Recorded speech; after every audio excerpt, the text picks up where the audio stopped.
power company has been reported by the National Public Radio Network, NPR. This was years back, that they have many meetings, regular meetings, and there are, I believe, leaked documents that verify this, that they hold meetings on strategies how to thwart and prevent rooftop installations.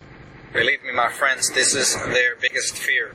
And this is why I am today telling you this. I have been for several years attempting to spread this message. Rooftop installations, they are the most readily available source for you to get off the grid and turn off your power company. No other technology comes close. Not wind, not generator power, not just getting off the grid, all cold turkey. I mean, you can, but then, we're talking about not having energy, which again, in many areas is illegal. But through installations of solar energy on your rooftop or your yard or your open area, again, are the most reliable and accessible way to getting off the grid, turning off your power company, which so much abuses you and takes advantage of you. So just to wrap up on the reasons why your power company is attempting and actively trying to stop you from installing solar panels. For the people that can't afford and are willing to go through the installation of solar panels with hooking it up to the grid, meaning to the home's electrical system, of course you have to go through your power company. Your power company, again, is looking to not have you install them, so they're going to make the process very cumbersome, very difficult, long and stretched, and they're going to make it expensive.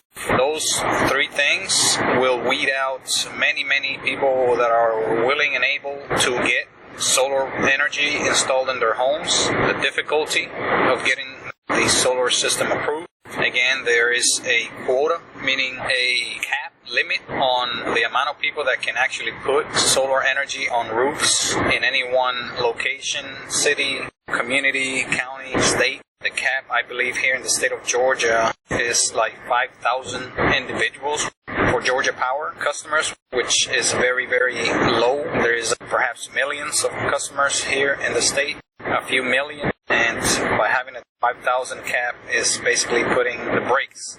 One of many ways. Another way, again, is price, cost. It takes hundreds, perhaps a few $1,000s of upfront cost just to get the system installed per the power company's requirements, which are quite stiff, quite demanding.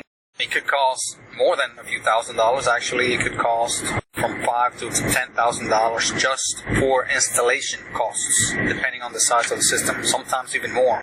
This is not even counting the cost of the equipment. They put many stiff requirements on the equipment. They want them to be laboratory certified, meaning testing laboratory certified, such as UL, the Underwriters Laboratories certified, or ETL, Intertech certification, or an equivalent, which I'm not sure which else laboratory does the same. I'm sure there's about one or two more for here, the United States. Those types of equipments, although they are admittedly safer and higher quality, they are also much more expensive. That on its own will weed out and prevent many folks that cannot afford this type of equipment that's listed by a testing laboratory. So that's also one way that they could prevent. Yes, they claim it's for safety, they claim it's for integrity of the system, prevent fires, this and that, but it is partly, and they must admit it in their private moments, it is partly to weed out folks also from installing a solar panel in their house, business, place of commerce, whatever, industry.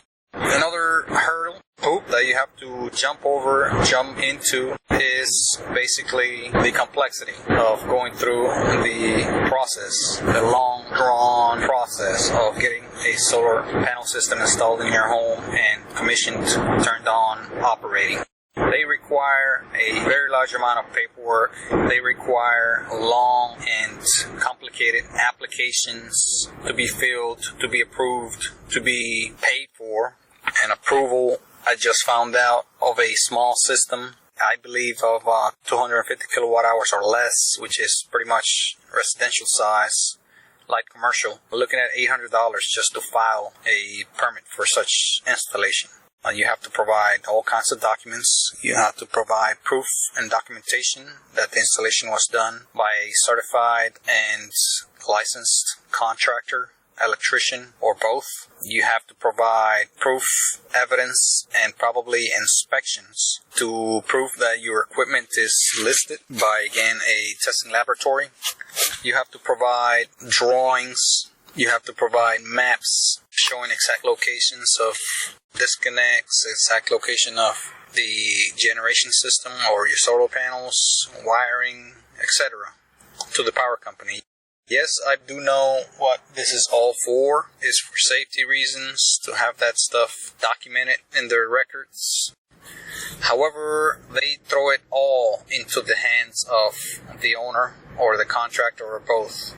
They do very little legwork when it comes to this installation. They do a lot of legwork when it comes to providing their conventional power. Turning on your switch, they come in and put in a meter for you.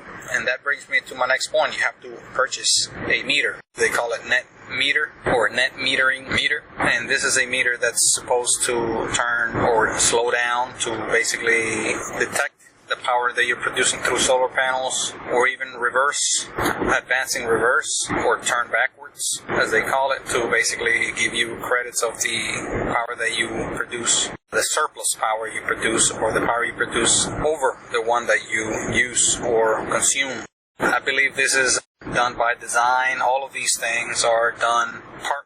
I'm not saying they are entirely done to thwart you from installing solar panels, since there is legitimate reasons why they have these in place. Yes, they have those in place, but they have made them so cumbersome and so dependent on the consumer, the customer, and complicated that it is very, very obvious they are attempting to discourage you from even going through such long and drawn and most times frustrating experience. And with that, I'll wrap it up, my friends. Thank you very much for listening, and do look forward for the next video on this channel, on this source where you got this video or chat. Again, thank you for listening, and do look forward to finding out about your comments, recommendations, or your reviews on this topic. Thank you very much.